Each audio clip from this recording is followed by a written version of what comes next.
Buenas noches, son las 8:02 de la noche acá en la iglesia de Centro Internacional de Oración, y este es el curso del Seminario Teológico aquí en Centro Internacional de Oración en Montebello.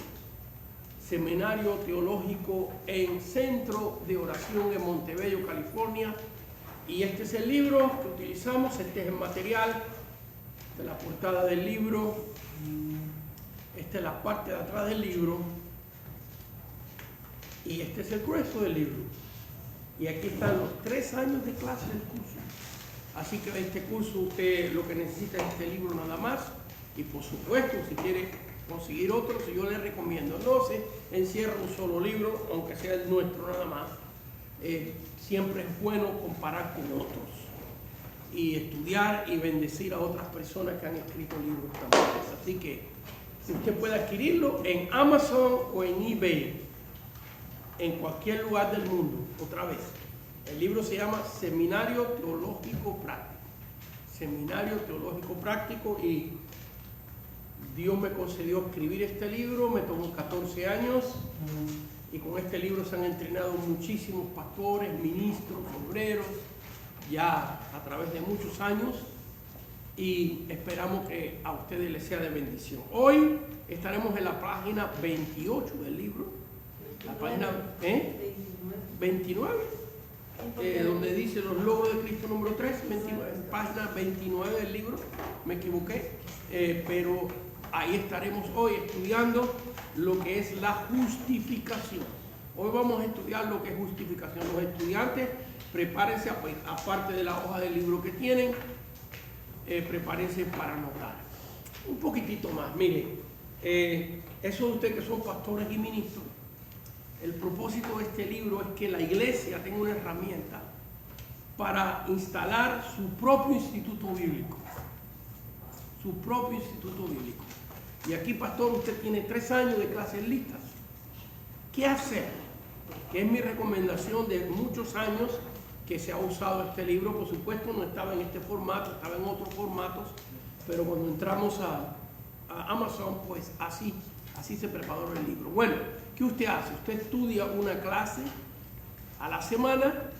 Esa clase se la puede dar a sus líderes, a predicadores de la iglesia y a hermanos que quieran estar en el curso. Una clase a la semana usted estudia, se prepara con este libro, con los versículos, tiene todas las clases listas. Si quiere usar otro material, úselo. Yo también hago lo mismo, yo uso otros materiales también. Y así usted, pastor, estará entrenando a sus propios obreros, a la gente que Dios puso en tus manos. El propósito de este libro es que la iglesia local tenga una herramienta para instalar su propio instituto bíblico. Y usted, pastor, puede ser el maestro, o si no, algún líder asignado en su iglesia, el maestro de su propio instituto bíblico, y usted entrenar a sus propios obreros. Porque mire, esto es muy importante ya para todos los que están en la clase. Gracias, hermana, por prestármelo. Esto es muy importante. El conocimiento se puede transmitir. Por ejemplo, ahí en ese libro usted tiene la clase, tiene los temas, tiene los versículos. El conocimiento se puede transmitir. Se puede aprender de un libro, de escritores, el conocimiento. Pero la visión y la unción que Dios te ha dado a ti, pastor, Dios te la dio a ti, tú la tienes, y eso no la puede transmitir otro, eso lo puedes transmitir solo tú. La visión que Dios te ha dado a ti y la unción que Dios te ha dado a ti, eso solo lo puedes transmitir tú, porque Dios te lo ha dado a ti, para ti. Entonces es muy diferente cuando mandamos a nuestros estudiantes, y yo estudié en el Instituto de la Asamblea de Dios y otros más, no estoy en contra de eso, pero nunca tu visión y tu naturaleza y la unción que Dios te ha dado a ti, solo tú la puedes transmitir. Entonces, instalar tu propio instituto bíblico en tu iglesia para entrenar a tu gente es una cosa importante. Y ya después, ¿ves? Cuando yo estaba de pastor, ahora estoy de maestro, estoy de evangelista, por 33 años que estuve de pastor y Dios me permitió entrenar a futuros pastores, futuros ministros. ¿Qué decía yo después que terminaba el curso? No se conforme con terminar este curso nomás, sigan estudiando.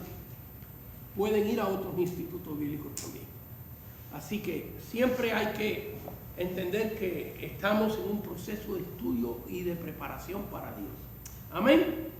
Muy bien, página 29 en el libro que tenemos, el tema dice salvación número 3, los logros de Cristo. Hemos estado estudiando siete términos en la Biblia que se repiten, que se dicen del púlpito.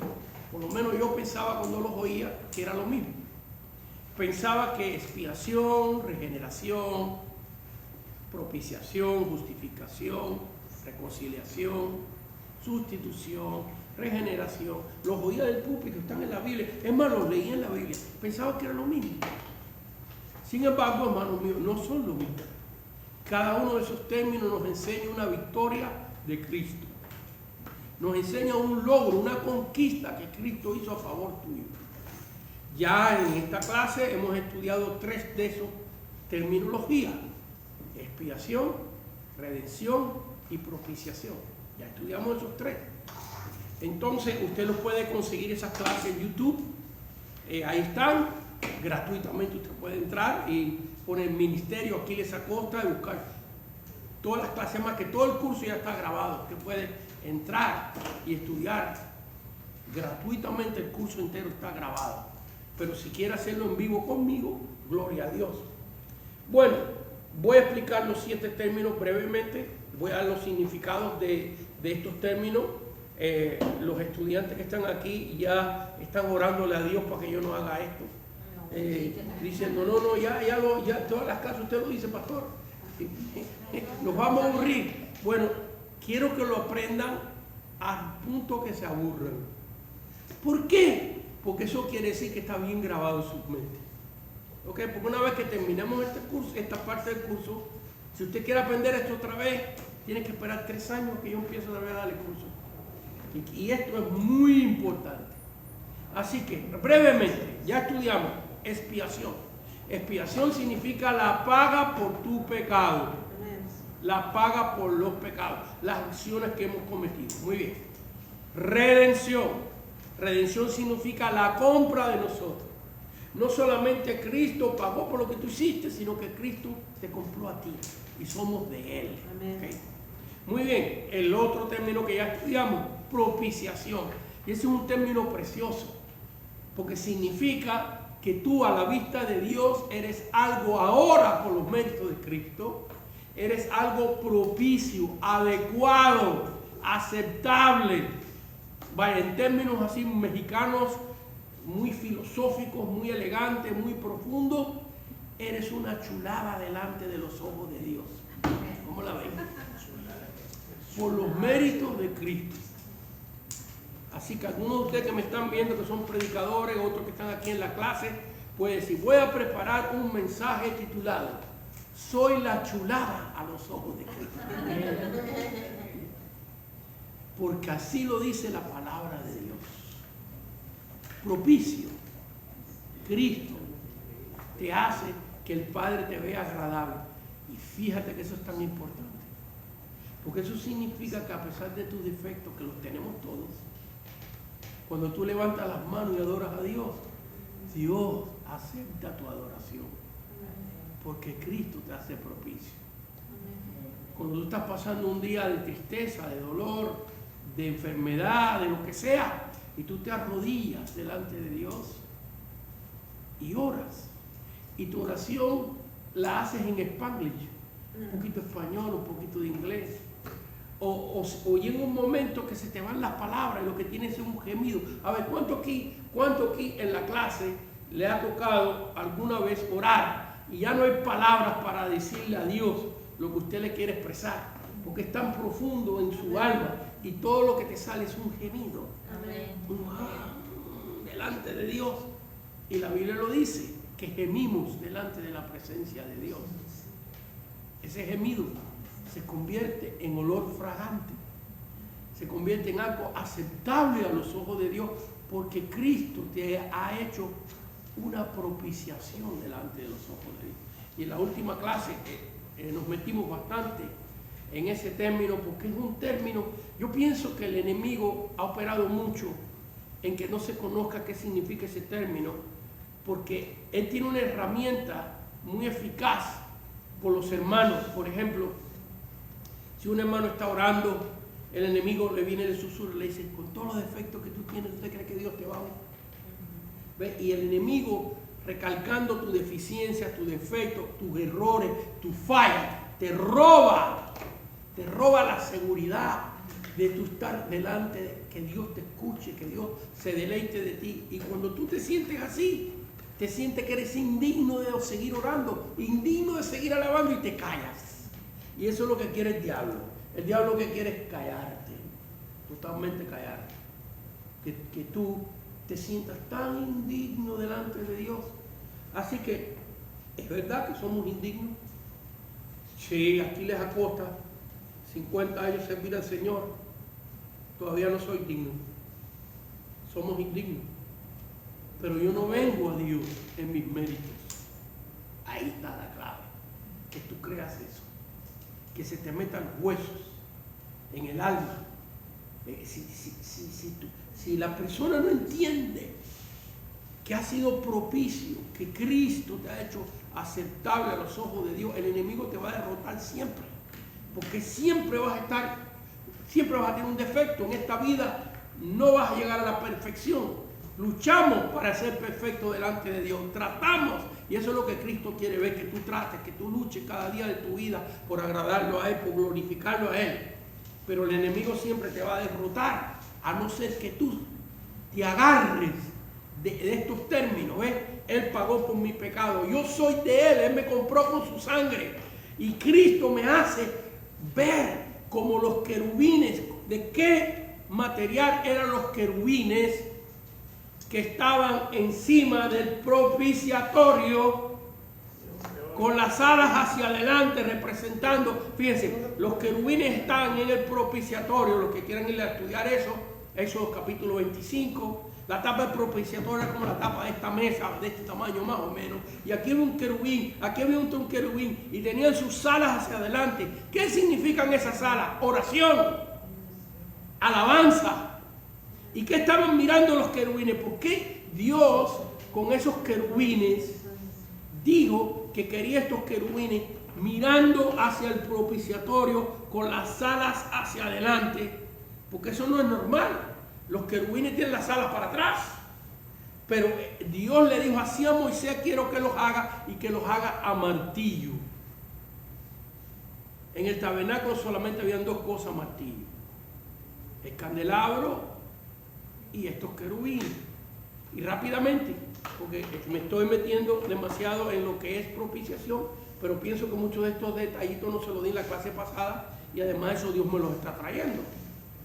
Entonces, ¿por qué tenían que mirar hacia abajo, así, al lugarcito donde el sumo sacerdote echaba la sangre una vez al año, y hacía esa sangre al pueblo de Israel propicio, adecuado, todo el año, hasta el año que viniera otra vez el día de la expiación, otra vez, Levíticos 16, para si lo quiere leer, el día de expiación, y venía el sumo sacerdote y volvía a echar la sangre ahí, y el pueblo era propicio otra vez. Pero por eso la tapa del arca se llamaba el propiciatorio.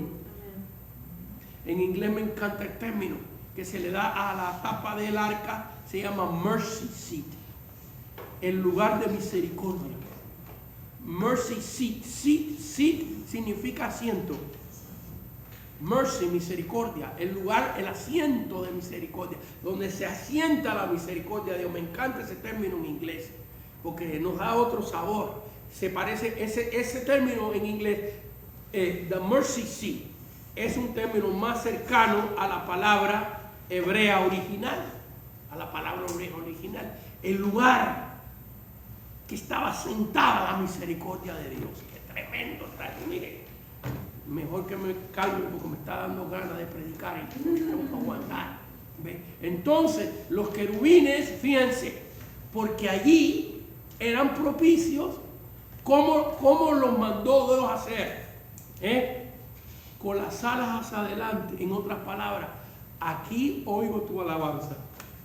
Porque esas alas hacia adelante muestran humillación, entrega, dedicación, ¿verdad que sí? En la tipología, ¿ves? Entonces vemos ahí que Dios está diciendo, oigo tu alabanza porque estás en el propiciatorio. Oigo tu oración porque estás en el propiciatorio. Y luego un detalle muy interesante, ahí fueron hechos martillos. Y mejor no me meto mucho ahí, pero rapidito. El martillo siempre deja la marca. Mira, aquí tenemos una persona que trabaja en talleres de chapistería. ¿Es posible dejar algo bien pulido a martillazo? No, hay que usar otras herramientas para que quede pulido, ¿no? El martillo siempre deja la marca de la cabeza. Y entonces, ¿por qué esos querubines tenían todo el cuerpo de marca? Porque nosotros tenemos la marca de Cristo. Dale un aplauso al Señor, hermano. La marca de Cristo, hermano.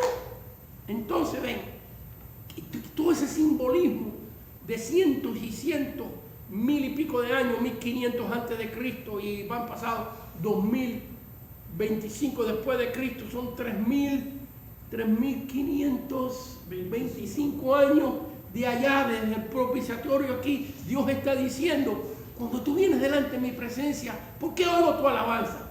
Porque eres bonito, porque eres inteligente, porque eres buena gente, porque eres mexicano. ¿Por qué oigo tu alabanza?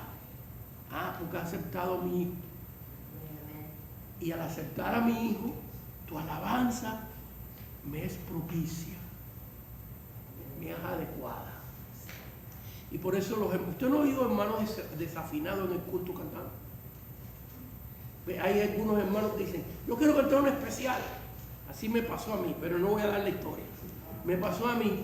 Y esa hermana quería cantar especial. Y yo, en aquel tiempo que estaba empezando, la dejaba y se desafinaba toda. Y era un desastre la alabanza que ella no tenía el don. Pero una cosa yo sí sé que Dios la oía. Porque era una mujer fiel a Dios. Era una mujer que congregaba, que buscaba de Dios. Y estoy seguro que Dios la oía.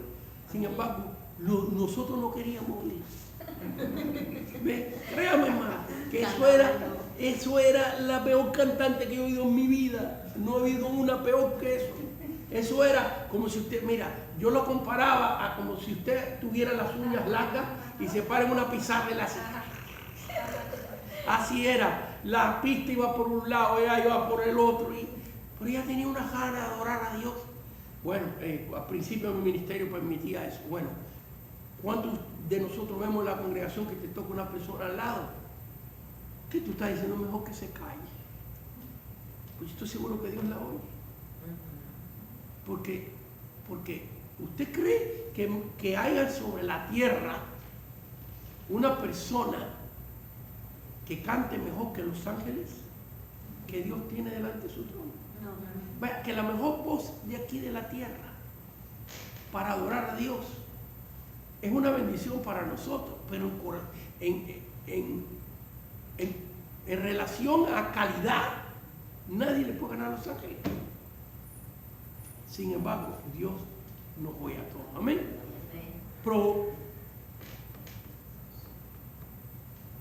Propiciación. Lo que Dios hace en nuestra vida. Recuérdate, métete en los huesos de que Dios te oye por lo que Cristo hizo. Amén. Y hoy, muy bien, vamos a seguir con el término de justificación. Lo tienen en sus libros. Los que nos están viendo, muchos tienen sus libros también. Si no, tome lápiz, tome papel y anote. ¿Ok? Muy bien. Justificación.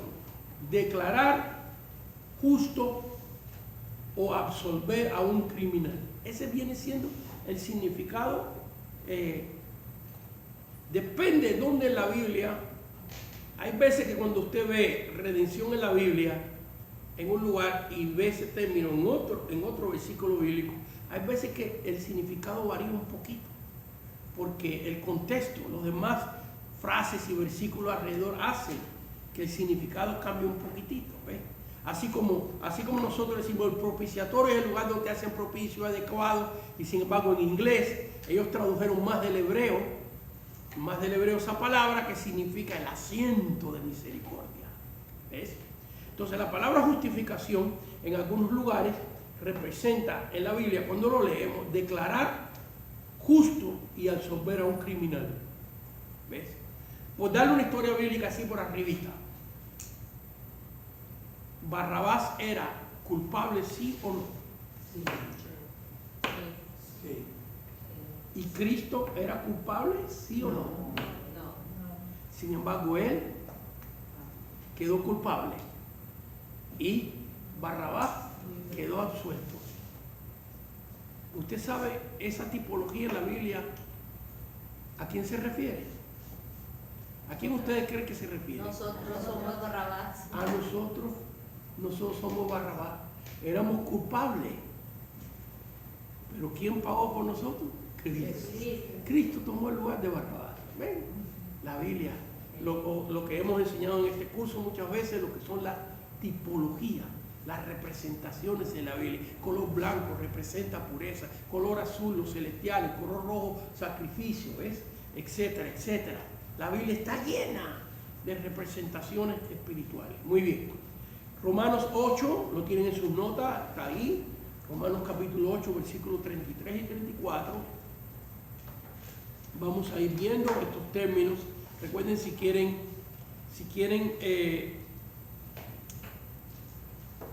participar en la clase, les voy a pedir que vengan y se paren aquí, al lado. No van a salir de la cámara si se paran a un lado, porque así el micrófono capta, el micrófono de la cámara capta su voz y queda grabadita. Muy bien, Romanos capítulo 8, versículos 33 y 34 dice así: ¿quién acusará a los escogidos de Dios? Dios es el que justifica. ¡Wow! ¿Cuánto hay ahí? ¿Cuánto hay ahí, hermano? ¿Qué te está diciendo? ¿Qué te está diciendo Dios a ti? ¿Sabes lo que Dios te está diciendo a ti? Los que me están viendo, a mí, a todos nosotros. Dios te está diciendo: ¿para qué tú pierdes tu tiempo de condenar a otro? Mire, léelo aquí conmigo otra vez. ¿Quién acusará a los escogidos de Dios? Dios es el que justifica. Así que la condenación que tú traigas sobre otra persona no cuenta nada. Porque el que condena o justifica es Dios. ¿Ves? Si tú condenas a alguien y Dios está leyendo esa alma, está leyendo ese corazón y Dios lo quiere justificar, perdiste tu tiempo. Es más, que ahora te has metido en un problema que no te tenías que haber metido. Porque ¿qué dice la Biblia? Perdonar para ser perdonados. ¿Qué dice la Biblia? Con la medida que tú mides a otro, así mismo te vas a medir. Entonces, si tú ves una persona que está mal y tú oras por esa persona, vaya, no estoy diciendo que no podemos ayudar a otra persona. Una cosa es condenar, aquí está hablando de condenación, y otra cosa es ayudar. Una persona que está mal, tú te arrimas a esa persona, si tú la amas, si es un hermano en Cristo, y tú tratas de ayudar. Pero mucha gente se arrima para condenar, y aquí te dice bien claro: ¿quién acusará a los escogidos de Dios? ¿Sabes que los escogidos de Dios tienen defectos también? ¿Era Jacob un escogido de Dios? Sí. ¿Le mintió a su papá? Sí. Le mintió al súper escogido de Dios, Isaac. Ay, ¿quién eres tú? Y yo soy Esaú, tu primogénito. Acércate para tocarte. Y ya traía la maña aquí en las manos, la piel de las ovejas aquí. Ay, bueno, se puso la ropa de su hermano. hasta lo olió. Y dice, ¿quién eres? Yo soy Esaú, tu primogénito. El olor es de Esaú, pero la voz es de Jacob, dice papá. Y le vuelvo a preguntar, ¿quién eres? Yo soy Esaú. ¿Cuántas mentiras le echó al ungido de Jehová? Imagínense que la Biblia hubiera terminado con Jacob ahí. Imagínense que el resto de las cosas de Jacob buenas, allá Jacob en Peniel,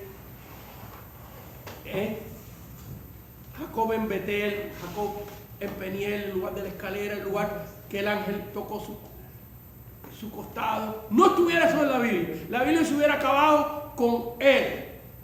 Cuando vio a su hermano que tenía hambre, ¿por qué no le regalas el plato? Es tu hermano. ¿Cómo tú vas a hacer un negocio de eso? ¿Usted cree? Si Jacob le hubiera dado a su hermano el plato de lentejas, ¿usted cree que Dios, de todas maneras, Dios le hubiera dado la primogenitura a él? Sí, porque ya se lo había señalado. Ya se lo había profetizado desde antes que naciera, pero ahí hubo la maña humana, ahí hubo la manipulación humana. ¿Ves? Entonces, si vemos la vida de Jacob, entonces un enredo que él hizo, ¿qué pensaríamos? ¿Era escogido de Dios Jacob? Sí. Desde antes de nacer.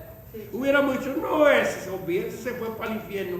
Mira, ¿quién acusará a los escogidos de Dios? Porque si no estaba en la Biblia, pero aconteció y Dios no quiso que se escribiera, Jacob tuvo un Betel y Jacob tuvo un Peniel. Lo que pasa es que Dios no lo puso en la Biblia. ¿Me están entendiendo?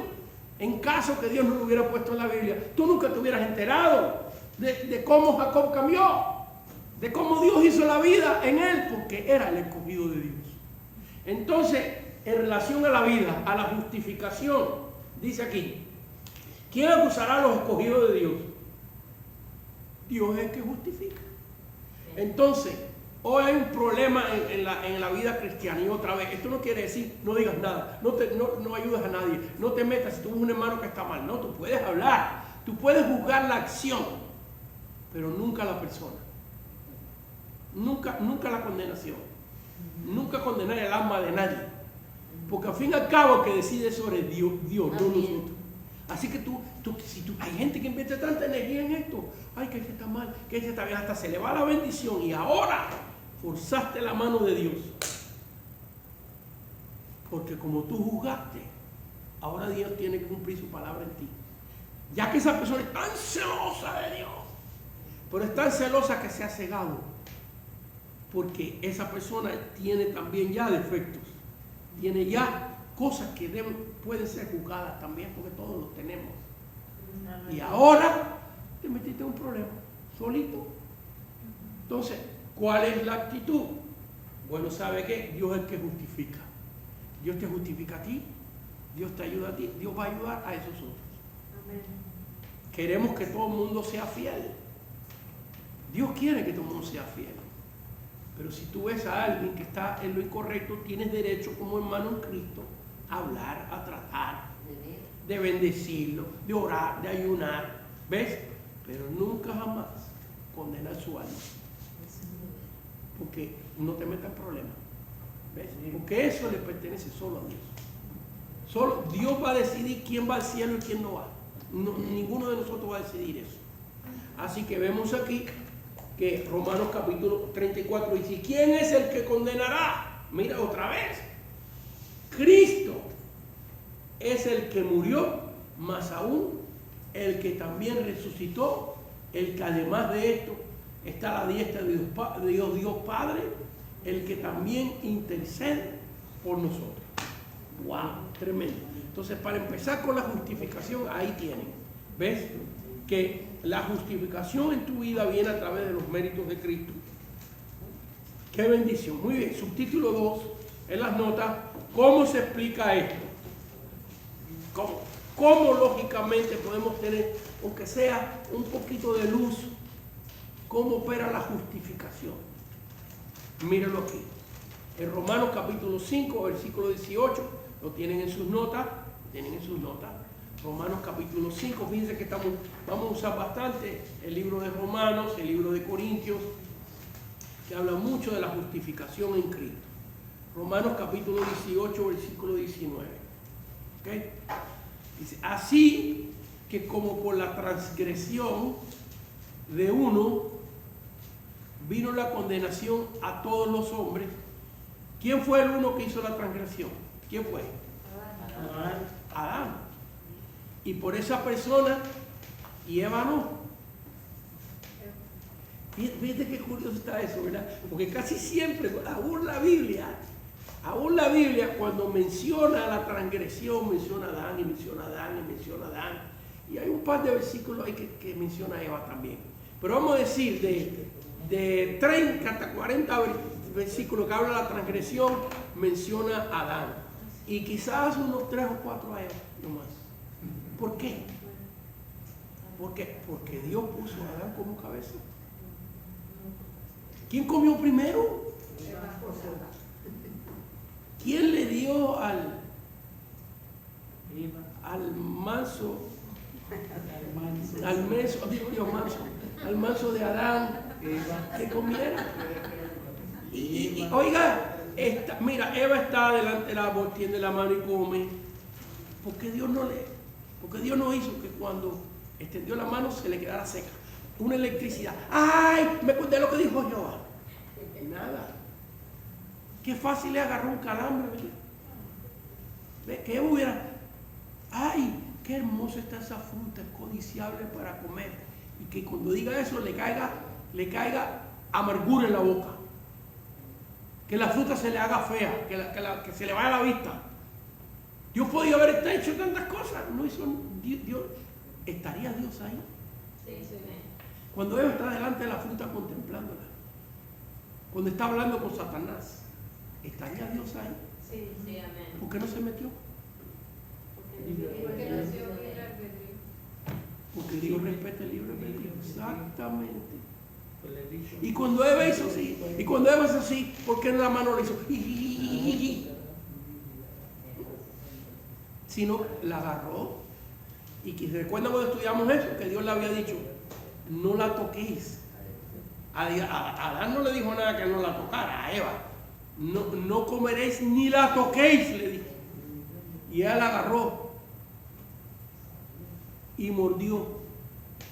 Y no sabemos, porque cuando ella está haciendo todo esto, Adán no está ahí. Entonces, hay gente que le echa la culpa a Adán. Y le dice, él tenía que haber estado ahí para cuidar a su mujer. Bueno, estaba trabajando. Dice, no, cuando ese tiempo no trabajaba. No trabajaba. Cuidado esa mujer. Pero la otra pregunta es, ¿y qué hacía ella sola ahí? Porque cuando la serpiente le empezó a decir y a mentir, dice, no morirás, sino que Dios no quiere que seas igual a él. Porque ella no dijo, espérate, déjame ir a buscar a mi esposo. Ella siguió ahí. Adán no estaba ahí. Entonces, yo trato de imaginarme ese momento que aparece Adán. Parece que están delante del árbol todavía. Que llegó Adán y Eva con la fruta en la mano. Mira, come de ella. Adán está viendo que la fruta es la fruta prohibida. Come de ella. Y él podía haber dicho que no. Y fíjate que él tenía la opción de decir que no. Porque Dios se lo dice. Cuando Dios lo está interrogando y le dice, ¿por qué comiste del fruto que yo te dije que no comiera? Mi mujer me dio y comí. Por cuanto no obedeciste mi voz. ¿Qué le está diciendo Dios? Tú no tenías que haber hecho caso a ella. Tenías que haberme hecho caso a mí. A mí. Bueno, termino el pensamiento y si quieres. No, pero no te van a oír. Ven aquí. A ver aquí. Pues que Adán culpó a Dios, la mujer que tú me diste. Adán culpó a Dios. Después de todo eso, Adán culpó a Dios. Pero antes de eso, Dios le da la opción.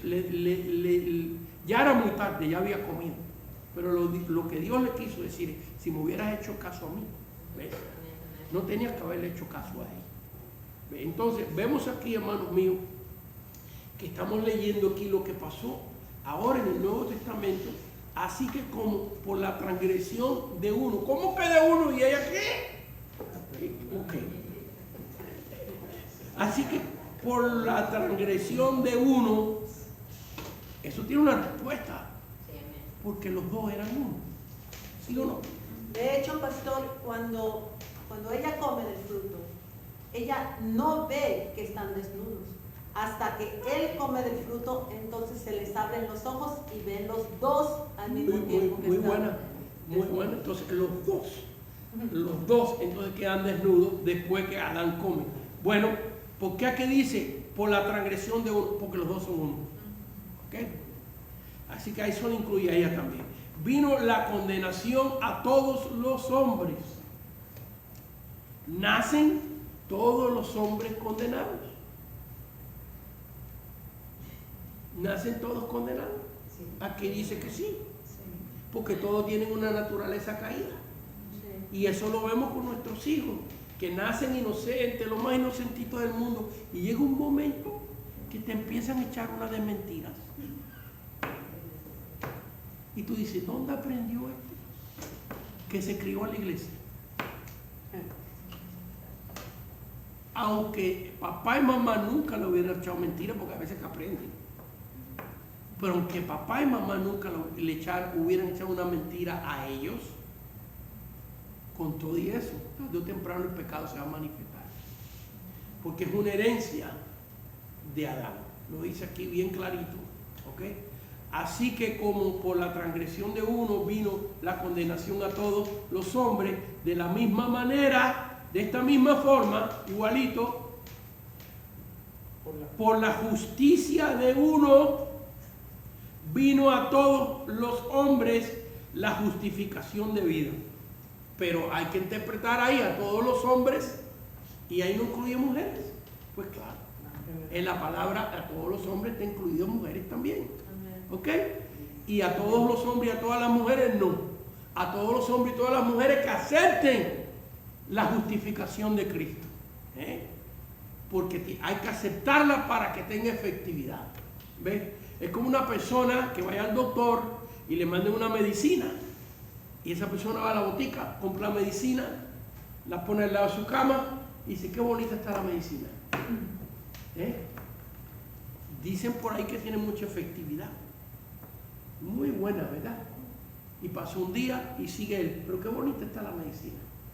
Miren, me gusta el tarrito que de la medicina, el pomito, como usted le llama la medicina, qué bonito. Mira qué color tiene las pastillitas de la medicina. Y no te las tomes.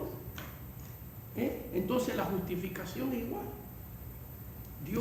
Cristo la compró con su sangre para nosotros, pero para que tenga efectividad, tienes que aceptarla. Si no, no tiene efectividad en la vida. Así que vemos aquí, fíjense bien, ¿qué está diciendo la Biblia? ¿Cómo trabaja este asunto de la justificación? Porque tú y yo sabemos los defectos que tenemos. Por no decir pecados, Señor. ¿Ves? Pero vamos a decir defectitos. De colorcitos blancos. Así como hay gente que dice, es una mentirita blanca. ¿Ok? Creo que había alguien en la puerta. No, muy bien. Entonces, defectitos. Unos tienen defectitos y otros tienen defectotes.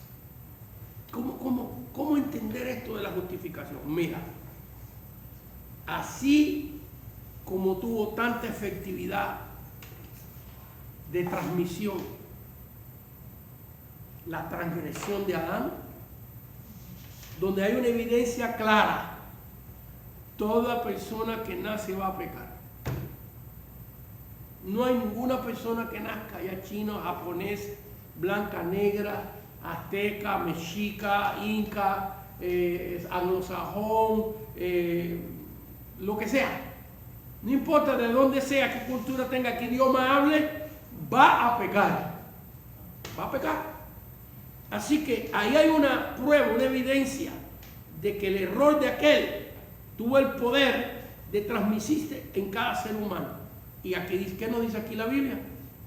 Nos dice aquí, De la misma manera, estamos en Romanos 5:18. Si eso tuvo efectividad, más efectividad tiene lo que hizo Cristo. Entonces, si aquí hay una transmisión de maldición, aquí hay una transmisión de justificación delante de Dios.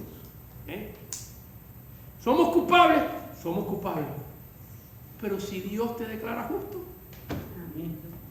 por los méritos de Cristo, porque Cristo pagó por tu sentencia.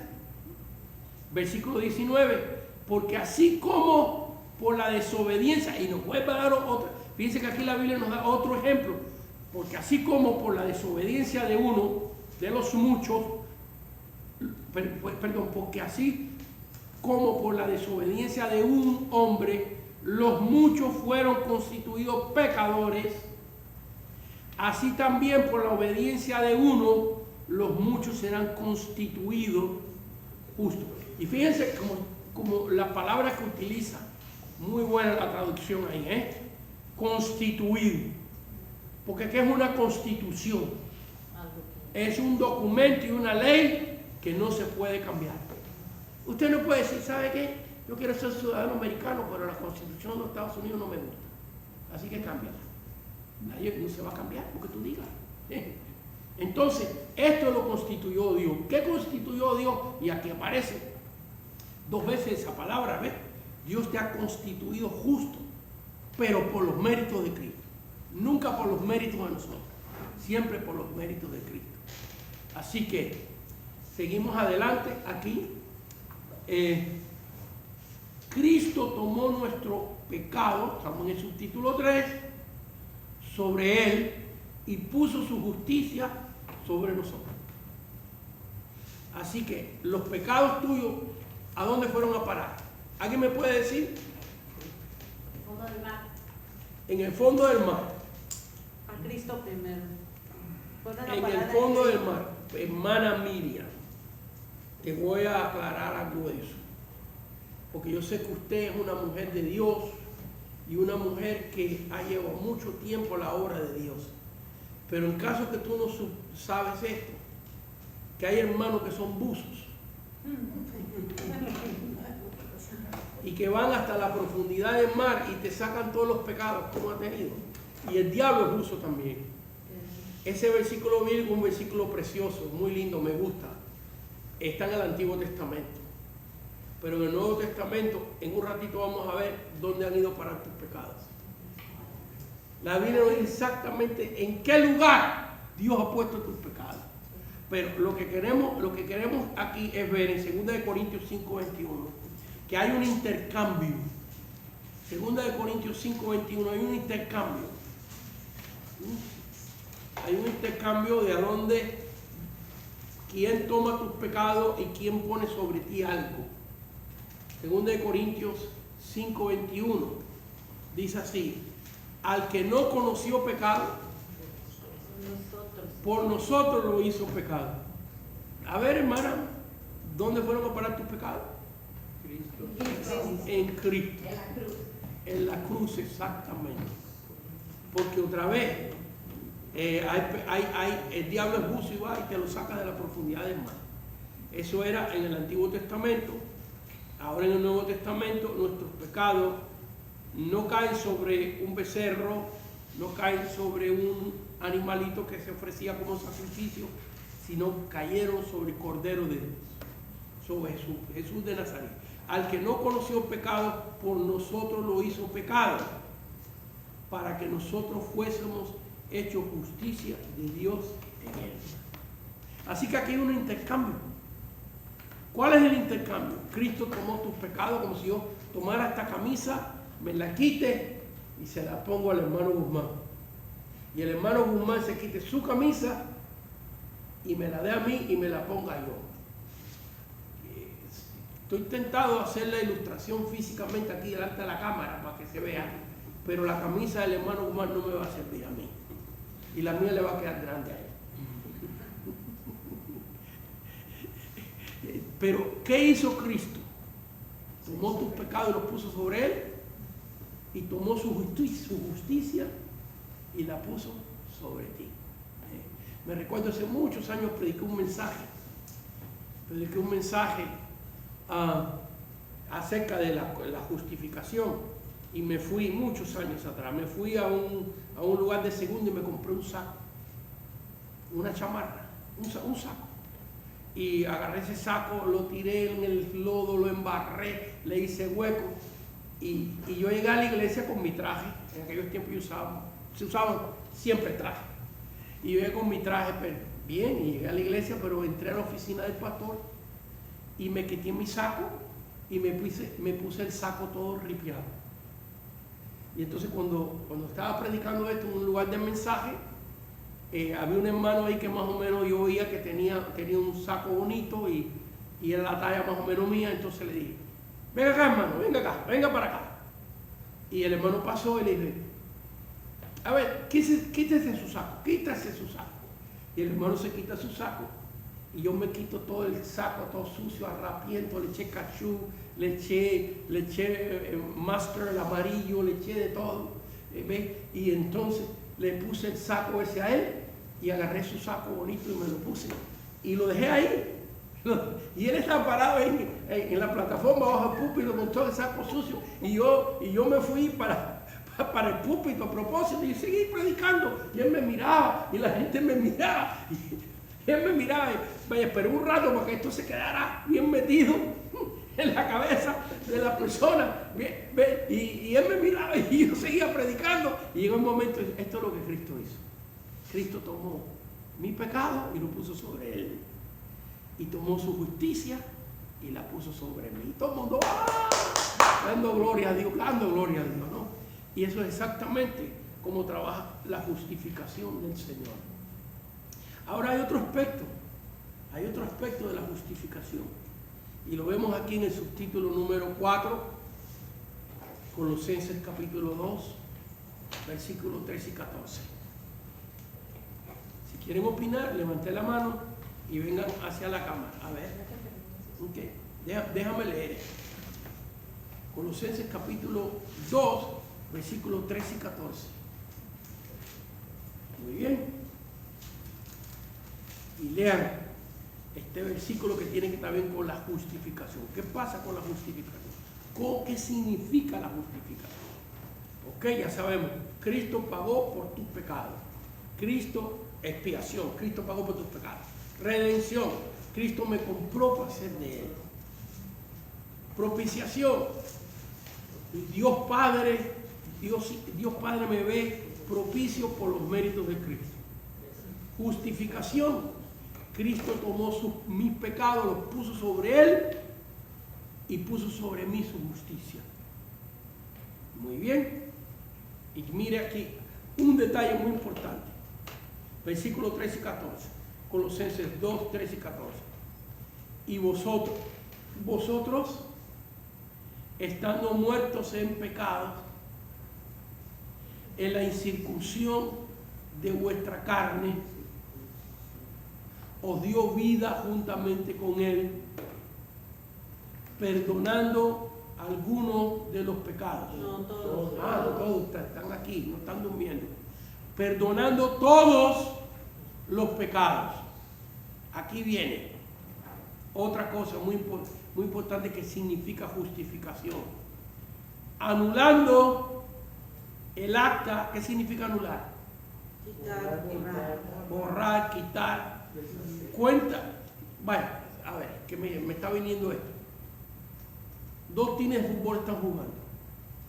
De repente el mediocampista hace un pase y el centro delantero agarra la pelota. No se me olvida, usted va a participar. El centro delantero agarra la pelota y sale corriendo y hacia la portería. Los defensas van detrás de él y tira y mete el gol. Y de por allá uno levanta una bandera y pita.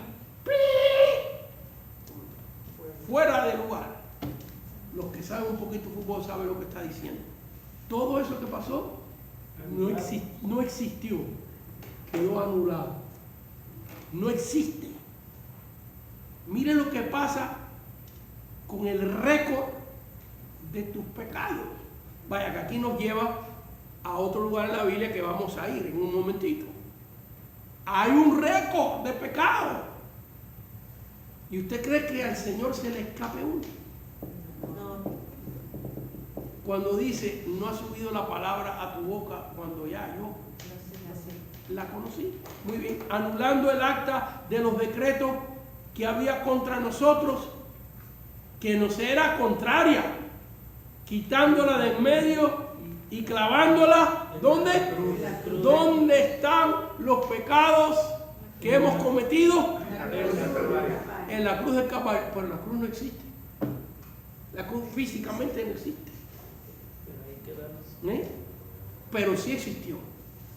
El acto de lo que Cristo hizo en la cruz, de derramar su sangre por nosotros, allí están todos tus pecados.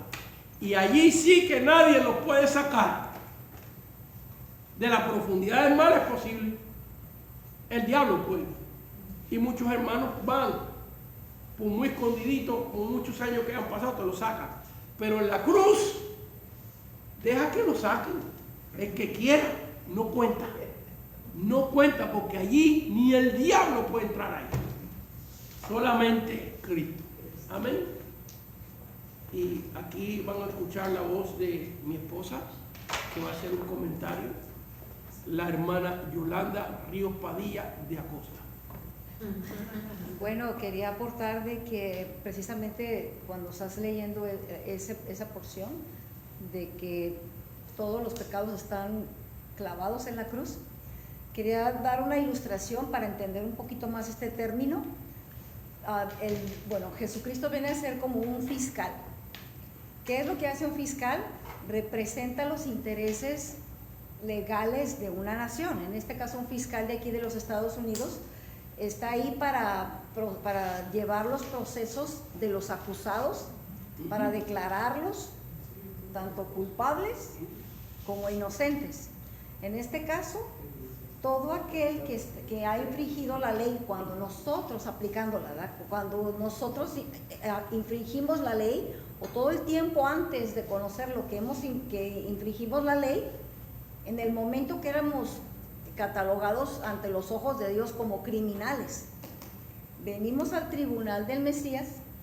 Él ve que nosotros volteamos a la cruz, volteamos a ese sacrificio y nos hace sentir, nos hace entender que Él ocupó nuestro lugar en esa cruz, y entonces entendemos que somos justificados por Él, nos declara justos delante del Padre, así como un fiscal, pero también todo aquel que no quiere nada con Él, con su sacrificio, pues lo declara culpable, que es la muerte eterna.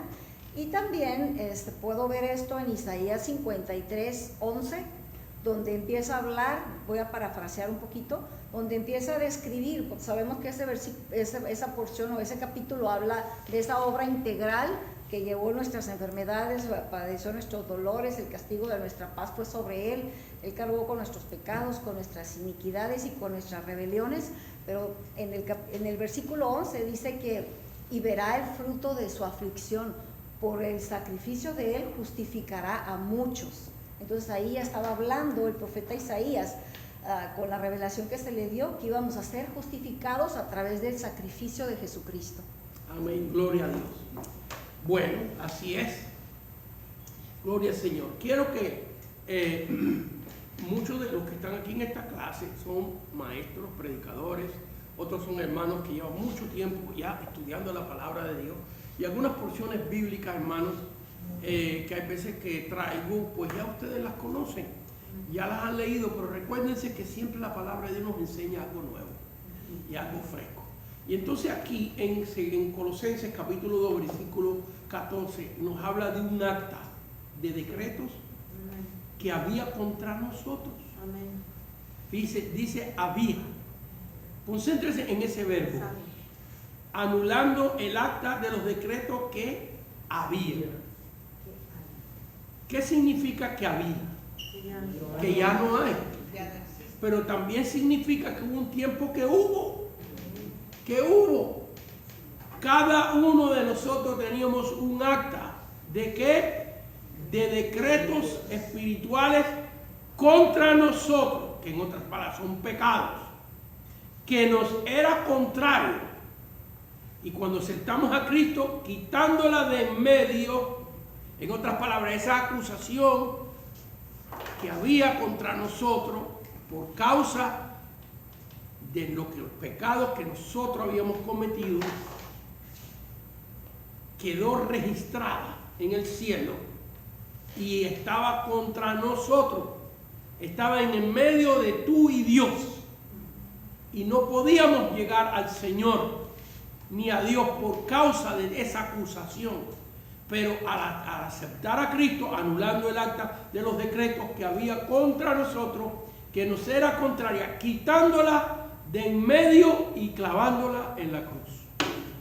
Así que allí fue a parar ese registro de pecado. Y vámonos a Apocalipsis capítulo 20 para leer en la Biblia.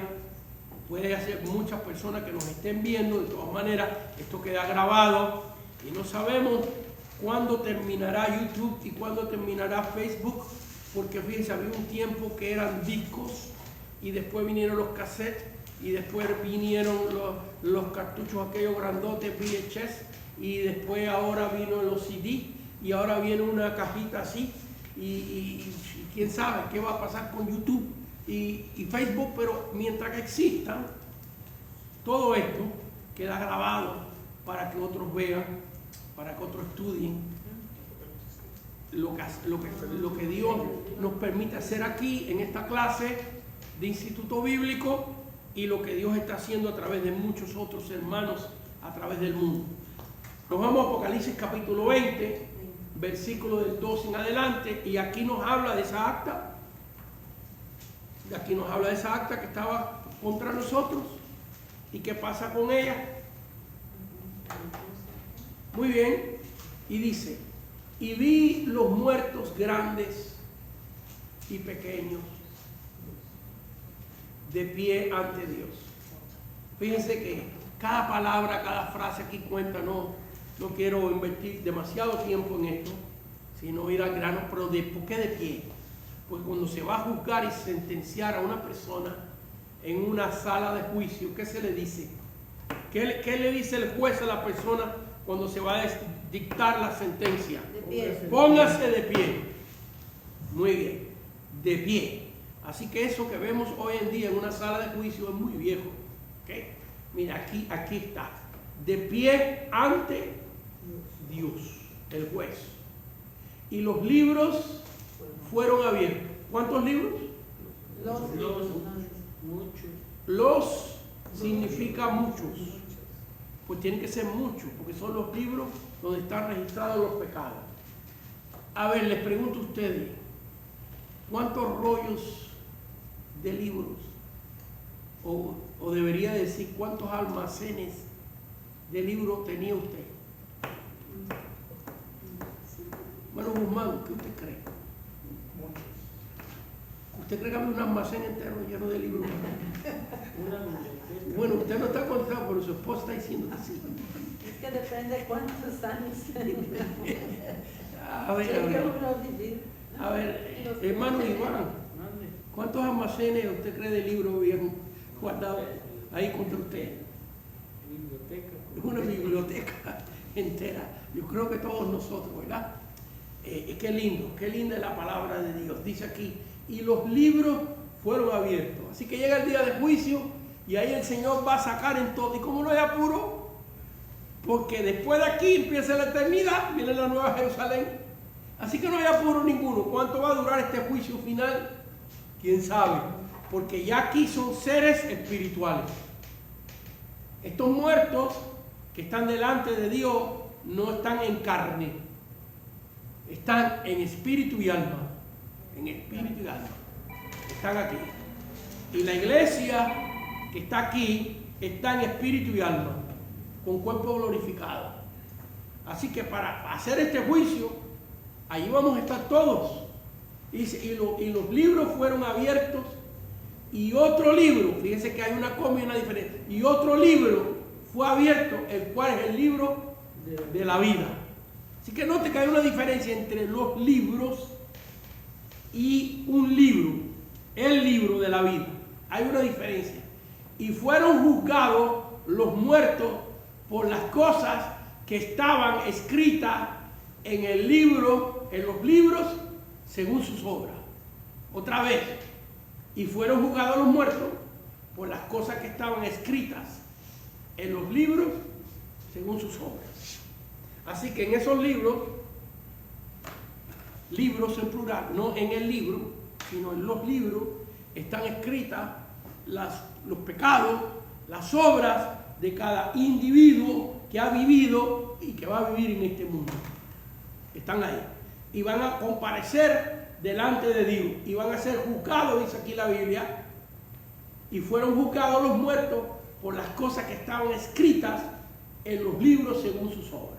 Sigamos leyendo. Y el mar entregó los muertos. Así que los que comieron los tiburones, los que se ahogaron, pensamos que, bueno, como las almas de esa gente están o en el infierno o en la presencia de Dios. Esa gente no dejó de existir. Su cuerpo desapareció a los humanos. Pero así como hoy la ciencia de una pestaña o de un poquito de saliva tuya o una gotica de sangre puede reproducir todo tu ADN, si el ser humano puede hacer eso, más puede hacer Dios. Amén. Dice aquí la Biblia, y el mar entregó los muertos que habían en él, y la muerte, que aquí la palabra es sepulcro, los que están en los sepulcros, y el Hades, el infierno. Así que los que murieron en el mar, los que murieron en la tierra, los que están en el infierno, entregaron los muertos que habían en ellos y fueron juzgados cada uno según sus obras. Y las obras están escritas en los libros. Sigamos leyendo y después voy a dar una explicación, se va a empatar todo esto. Y la muerte y el Hades, el sepulcro y el infierno, fueron lanzados al lago de fuego. Esta es la segunda muerte. No quiero comentar mucho ahí porque es tema para otro día. Y el que no se halló inscrito, a ver, diga conmigo inscrito. El que no se halló inscrito en el libro de la vida fue lanzado al lago de fuego. Así que los que tienen su nombre escrito en el libro de la vida, no hay registro de pecado. ¿Por qué no hay registro de pecado? Porque lo leímos en Colosenses capítulo 2, versículos 14 y 15. 13, 14, ¿verdad? ¿Ves? Que fue anulado. Se recuerdan, fíjense que aquí dice inscrito. Una inscripción no se puede cambiar, ¿verdad que no? No. Y como aquí es el juicio final, de aquí por delante las personas van al lago de fuego o a la nueva Jerusalén, que empieza en el capítulo 21, versículo 1. Y vi cielo nuevo y una tierra nueva, porque el primer cielo y la primera tierra habían pasado. Y yo, Juan, vi la santa ciudad, la nueva Jerusalén, descender del cielo. Aquí empieza la eternidad, en la nueva Jerusalén. Entonces vemos que las personas que su nombre está inscrito en el libro de la vida, no hay registro de pecado. Solamente el registro que hay es su nombre en el libro de la vida. Pero las personas que no han aceptado a Cristo, que no se entregaron al Señor, que quisieron salvarse por sus obras, Dios les va a mostrar bien clarito que por sus obras nadie puede ser salvo. Y dice aquí bien claro, dice aquí, y fueron juzgados los muertos, cada uno según sus obras.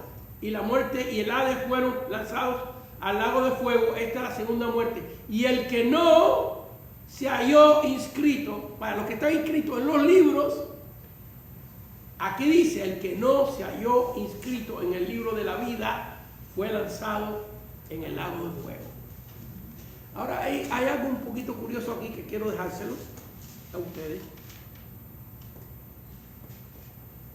Cuando Jesús mandó a los 70 de 2 en 2, 35 parejas a predicar, y ellos predicaron y regresaron para atrás. Señor, en tu nombre se nos sujetaban los demonios. En tu nombre se sanaban los enfermos.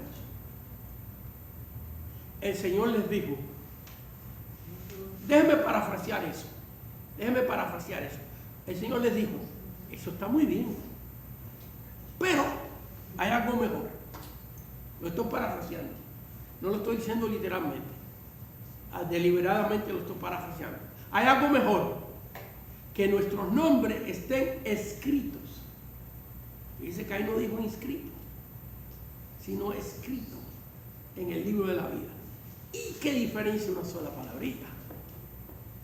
¿Ve? Porque en muchos lugares que usted busca, métese en Google y pregúntele, quiero leer los versículos que dicen nuestro nombre está escrito en el libro de la vida. Y después pregúntale, quiero ver los versículos bíblicos que hablen de que nuestro nombre está inscrito en el libro de la vida. En unos lugares aparece escrito, y en otros lugares aparece inscrito. Y yo por mucho tiempo lo leía y decía, ¿cómo será esto? Porque lo escrito se puede borrar, pero lo escrito no. Entonces esta gente está con cuerpo espiritual. Fíjense, esta gente está con cuerpo espiritual en el trono de Dios, y como están ya para pasar la eternidad, y su nombre estuvo escrito en el libro de la vida, pero ahora está inscrito, se convirtió lo que estaba escrito en una inscripción, porque ahora van a pasar a la eternidad, y en la eternidad no se puede borrar nada. Queda eternamente inscrito nuestro nombre por los siglos de los siglos, de los siglos, de los siglos, de los siglos, de los siglos, de los siglos, viviendo en la Nueva Jerusalén por los méritos de Cristo. Gloria a Dios. Sí, un aplauso al Señor. Sí, por los méritos de Dios, del Señor Jesucristo. Pero mientras estamos viviendo, la Biblia dice bien claro que tengamos cuidado, que tu nombre no sea borrado del libro de la vida. Porque mientras que estamos viviendo, si una persona dice, yo no quiero hacer más de Cristo, yo creo, hermanos míos, que cuesta mucho trabajo perder la salvación. Es una pregunta profunda, mucha gente, y aquí ya me estoy metiendo en problemas, yo solito me estoy metiendo en problemas, porque mucha gente me pregunta y dice, ¿la salvación se pierde o no se pierde? ¡Wow! ¿Qué tema más profundo es? Tema presbiteriano, tema calvinista, tema congregacional y tema de libre albedrío. Calvino y Arminio, los dos grandes teólogos, San Agustín y otros más. ¿Se pierde la salvación o no se pierde? Un tema tremendo. Bueno, si se pierde, Dios sabe. Dios es el único que sabe. No nos metamos nosotros a juzgar si aquel la perdió o no la perdió, porque te va a meter en problemas. Déjale eso a Dios. Pero sí es posible. Ahora, yo creo que es muy difícil perderla. Porque si la salvación se pudiera perder, así tan facilito, todos nosotros nos fuéramos para el lago de fuego. Ninguno lo haríamos. Ninguno lo haríamos. Pero yo creo que si una persona dice, ¿sabe qué? Yo no quiero servir más a Cristo. Se mete en el brujo, en el espiritista, regresa a su vida de idolatría, a blasfemar a Dios, y deliberadamente dice, yo no quiero saber nada con Cristo. Dios no quiere a nadie en el cielo obligado. Y fíjense que por mucho tiempo yo batallaba con eso, porque yo decía, ¿cómo es eso? Mi nombre es escrito en el libro de la vida, y luego inscrito, escrito y inscrito. A ver, ¿cuántos de ustedes saben esa diferencia? Levanten la mano. Bueno, se me hace sentir bien de que estoy enseñando algo. Si están aprendiendo algo, porque yo sé que aquí hay gente muy conocedora de la palabra. Yo lo sé. Una inscripción es como en la lápida cuando le Se marcan en una lápida, ya no se borran. Como se marca en una lápida, un buen ejemplo, hermano Como en un Moisés. trofeo. Un buen ejemplo, un trofeo, una lápida, ya que se marca, que se inscribe el nombre de ahí, ya no se puede borrar, se ensucia, le cae la lluvia. Estamos dando estas lápidas públicas, ¿no? ¿Ve? Y es más, que hay veces que vemos en un documental una lápida tallada en el Imperio Romano. Huyendo más para atrás, encuentran por allá en una ciudad que empiezan a excavar y se encuentra inscrito en una tableta de barro allá en Mesopotamia, algo de 5.000 años atrás. Qué tremendo, ¿eh? Entonces vemos aquí, hermanos míos, que hay un récord escrito con los pecados nuestros. ¿Quiere que se borre? Esto no es regla mía. Esto no es regla ni de los bautistas, ni metodistas, ni católicos, ni presbiterianos, de ninguna religión. Esto es lo que enseña la palabra de Dios. Que hay un récord de tus pecados, de los míos. Bueno, había. Confío en Dios.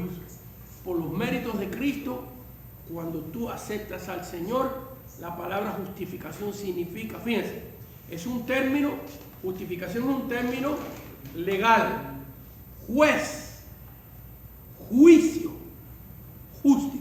justificación. Entonces hay un récord escrito de los pecados de toda persona, y si tú quieres que eso desaparezca, acepta a Cristo como tu Señor y Salvador. Amén. Es la decisión de Dios Padre. Dios Padre decidió eso. Juan 3:16, versículo más citado en la Biblia, que lo conocemos todos de memoria. Porque de tal manera amó Dios al mundo, que dio a su Hijo unigénito, para que todo aquel que en Él cree, fíjense, hago pausa ahí, todo aquel, hay veces que citamos ese versículo bíblico mal, para que todo aquel que en Él crea, no, cree, fíjense, el verbo está en presente continuo, hay que mantenerse creyendo, para que todo aquel que en Él cree no se pierda, mas tenga vida eterna. ¿Tú te mantienes creyendo? Tienes vida eterna. Tu nombre está escrito en el libro de la vida. Tú dices, pero, se lo voy a decir en mexicano, porque aquí en la clase tenemos muchos hermanos de México, y los que nos están viendo nos entienden. ¿La regaste? ¿Metiste la pata? Arrepiéntete. La sangre de Cristo te cubre. Ahora, no utilices eso, no utilices la bondad de Dios, la misericordia de Dios y la gracia de Dios para burlarte de Dios. Para decir, no peco porque me arrepiento y Dios me perdona. No. Tú no puedes estar en la idolatría, viendo brujos, viendo al espiritista, adorando demonios. Tú no puedes estar robando, cometiendo adulterio, haciendo todas estas cosas y decir la gracia de Dios. No. Una cosa es que tú resbales, que tú caigas y que vengas al Señor y te arrepientas y le pidas perdón al Señor. ¿Ves? Te cubre la sangre de Cristo. Porque el ser cristiano no es de una semana ni de 6 meses. Le hemos entregado nuestra vida a Cristo para toda la vida. Amén. Y Dios te da la fuerza para vivir esta vida cristiana. El poder del Espíritu Santo en nuestra vida nos cubre y nos fortalece y nos mantiene. Amén. Amén. Gloria a Dios. Y vemos aquí, hermanos míos, que el Señor borra. ¿Y qué más? Pagó por nosotros. Tantas cosas lindas que ha hecho el Señor. Muy bien, nos quedan 10 minutitos. Y tengo varias historias bíblicas con referencia a la justificación. Y no sé, hermanos míos, porque no quiero entrar en ellas, pero yo creo que aunque sea rápidamente, vamos a ver un caso de alguien que le fue borrado todo. Tengo mis notas varios, pero vamos a ir al Antiguo Testamento para usar un caso, que también hay de allí Dios borraba. Cuando una persona se arrepentía de verdad, buscaba a Dios, Dios borraba todo su pasado, todo el récord. Y nos vamos al libro de Josué, Sí, sí, hermano. Antes de pasar a lo que Sí, a sí. lo siguiente. Dígalo. Aquí cuando habla de los cuando las personas los libros, por ejemplo, cuando se habla de los libros, es para condenación los libros, pero ya el libro de la vida es todos los que somos, los que aceptamos a Cristo, ¿verdad? Usted lo ha puesto muy clarito. Amén. Los libros es para condenar y juzgar. Y el libro es para salvar. El libro trae los salvos. Y los libros traen la prueba, la evidencia de que Dios tiene contra los que han llegado a Cristo, los que no se han aceptado al Señor. Usted lo entendió muy clarito. Josué capítulo 2 y capítulo 6, tenemos que leerlo muy rápido porque aquí, Josué capítulo 2 y después nos vamos al capítulo 6. Lo vamos a leer muy rápido, tenemos 10 minutitos solamente para mostrar este caso de una persona que sus pecados fueron borrados completamente. Capítulo 2, dice aquí la Biblia en el versículo 1, rapidito van conmigo, Josué capítulo 2, versículo 1, Josué hijo de Nun envió desde Sitín 2 espías secretamente diciéndole, andar, reconocer la tierra y Jericó, y ellos fueron y entraron en casa de una Ramera. ¿de una qué? Ramera. De una ramera que se llamaba Rahab y posaron allí. Va, que no fueron de pasadita, sino se metieron allí porque era la única casa abierta en Jericó. Todo Jericó estaba cerrado porque el rey de Jericó entendió que habían entrado espías a la ciudad. Muy bien. El versículo 8, antes que ellos durmieran, ella subió al terrado y les dijo, versículo 10, porque hemos oído que Jehová hizo secar las aguas del mar Rojo delante de vosotros cuando saliste de Egipto, y lo que habéis hecho a los reyes de los amorreos que estaban al otro lado del Jordán, a Sehón, y al otro lado, a Sehón y a Og, y a los cuales habéis destruido. Versículo 11, y oyendo esto, ha desmayado nuestro corazón, ni ha quedado más aliento en hombre alguno por causa de vosotros, porque Jehová vuestro Dios es Dios arriba en los cielos y abajo en la tierra. ¿Tenía fe la mujer? Sí. Fíjense que los espías entraron en su casa y como era ramera, ni se molestaron de hablarle de Dios. Fue ella la que empezó a hablar con él. Y ustedes conocen la historia, ¿verdad? Que los espías hacen un pacto de Dios con ella. Y ella los cuida para que no sean arrestados por el rey de Jericó que los quería matar. Y después hace un pacto con ellos de que ellos le dijeron, mira, pon en la ventana donde tú nos vas a bajar con una soga por esa ventana, pon aquí este vellón rojo como señal que esta es tu casa. Y la Biblia dice que los descolgó con una soga, y el versículo 15 dice, entonces ella los hizo descender con una cuerda por la ventana, porque su casa estaba en el muro de la ciudad y ella vivía en el muro. Ahí hay una nota muy importante, que ella vivía en el muro y que su casa estaba en el muro. Eso es muy importante porque podíamos pensar que la casa que estaba en el muro era la casa del negocio. Porque ¿qué era ella? Una ramera. Pero la Biblia nos muestra que era su casa y que era el negocio, las dos cosas. Y que estaba en el muro. Y a mí, mira, por muchos años yo leía esto y predicaba de esto.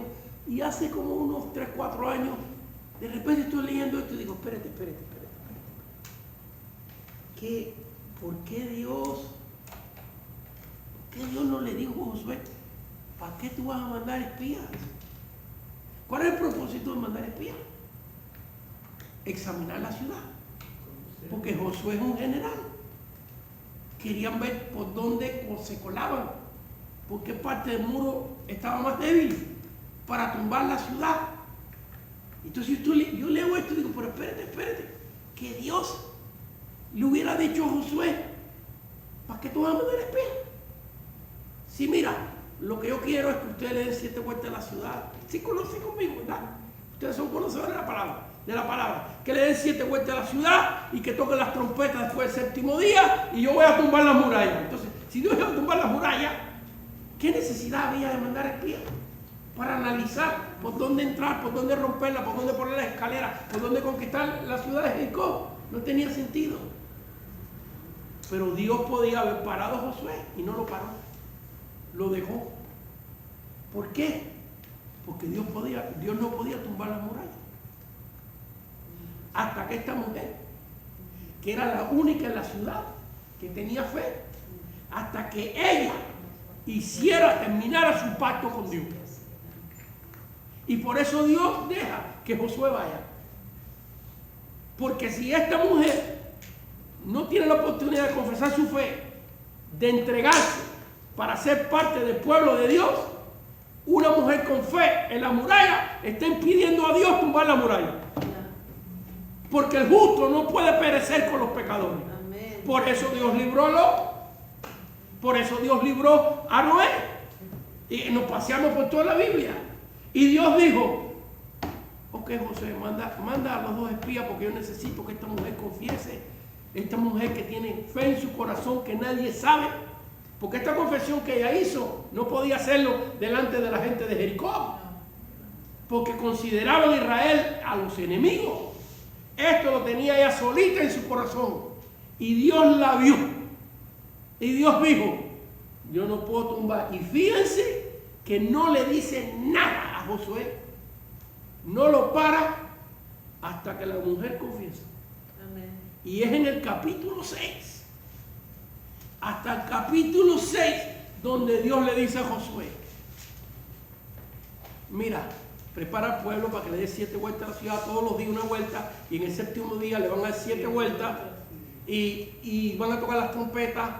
Y aquí hay unas tipologías que están viendo en el orden del campamento, que al frente va el ejército, después va la trompeta, después va el arca, después va la retaguardia. En ese orden que Dios escoge, hay una tipología de victoria tremenda, pero para la próxima clase se lo voy a contar.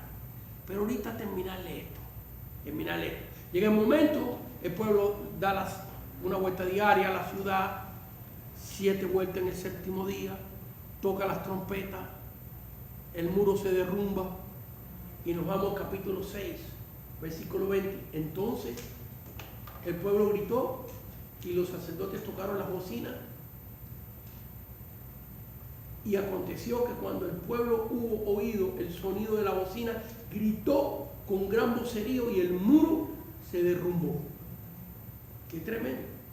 Versículo 23. Versículo 22. 22. Josué 6, 22. Mas Josué dijo a los hombres que habían reconocido la tierra, entrar en casa. ¿En dónde? En casa de la ramera. Para que la casa existía. La casa existía, ¿sí o no? Porque le está diciendo entrar. No le dice entrar al derrumbe. Se entró a entrar a la casa. Así que hasta la puerta de la casa de la ramera estaba.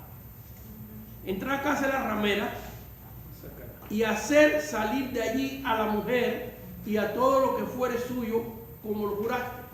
Y el versículo 23, y los espías entraron y sacaron a Rahab y a su padre, a su madre, a sus hermanos y todo lo que era suyo, y también sacaron a toda su parentela. Versículo 25, mas Josué salvó la vida de Rahab la ramera y la casa de su padre y todo lo que ella tenía. Y aquí viene, y habitó ella entre los hijos de Israel hasta hoy. ¿Qué tiene que ver esto con la justificación? ¿Qué tiene que ver esto con la justificación? ¿Qué me puede decir muy brevemente? Nos quedan 2 minutos.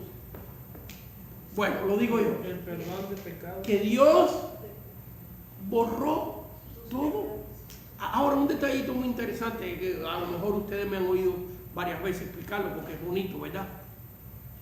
Si Dios tumbó la muralla, ¿cómo pudieron entrar a la casa de la ramera?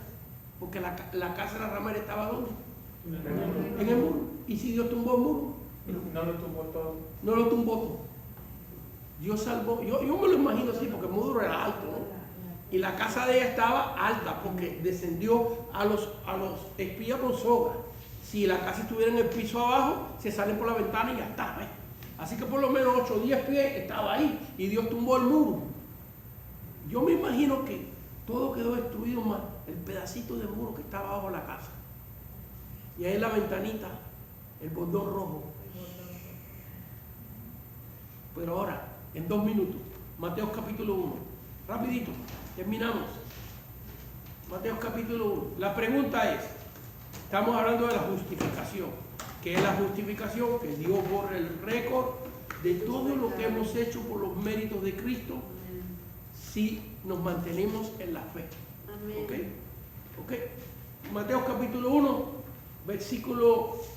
capítulo 1, ¿qué dice el cabezal? Arriba. Genealogía de Cristo. Esta es la genealogía de Cristo. Mateo capítulo 1, versículo 5. Salmón engendró de Rahab. ¿De quién? De Rahab. A Boz. Miren, a Boz, que llegó a ser el marido de quién? De Ruth la moabita. A Obed, que vino a ser el abuelo de David. Y Obed a Isaí, que llegó a ser el padre de David. Ahora, a ver si lo leo otra vez. Pongan atención, lean conmigo, versículo 5. Y Salmón engendró de Rahab la ramera a Boz. A ver, lo voy a leer otra vez, ¿ok? Solamente de Rahab. ¿Ok? Mateo 1:5. Y Salmón engendró de Rahab la ramera a Boz. ¿Qué dice? Siempre es parte de la ramera. Ah, no dice nada de ramera. No. Salmón engendró de Rahab. Amén. No dice nada de ramera, ¿verdad que no? No. ¿Por qué no dice nada de ramera? Porque ya el Señor ya secó.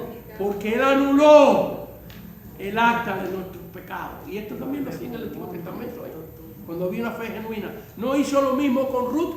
También. No dice la ley que los moabitas no serán parte del pueblo de Dios en 10 generaciones. Así es. Y Ruth entró. ¿Por qué? Porque dejó de ser moabita. Porque dijo, tu pueblo será mi pueblo y tu Dios será mi Dios. Ya yo no soy de aquello, yo soy de esto. ¿Ok? Amén. Y entonces vemos ahí unas ilustraciones bíblicas preciosas de lo que es la justificación, de cómo Dios borra lo que fuimos, lo que fallamos, lo que hicimos, y el que está en Cristo, nueva criatura es. Amén. Y todas las cosas han pasado, y aquí que todas son hechas nuevas. Un aplauso, Señor. Señor, te damos gracias por este tiempo que hemos tenido de estudiar tu sagrada palabra. Te pedimos tu bendición sobre nuestras vidas. Gracias, Señor, por todos estos logros, porque tú pagaste por nuestros pecados, expiaste, nos redimiste, nos compraste, hiciste una propiciación a los ojos de Dios Padre a favor nuestro, nos justificaste, borraste el récord de todo lo que habíamos hecho delante de Dios Padre. Gracias, Señor, por todas las cosas preciosas que tú hiciste por nosotros. En el nombre de Cristo Jesús, nuestro Señor y Salvador. Amén, amén y amén.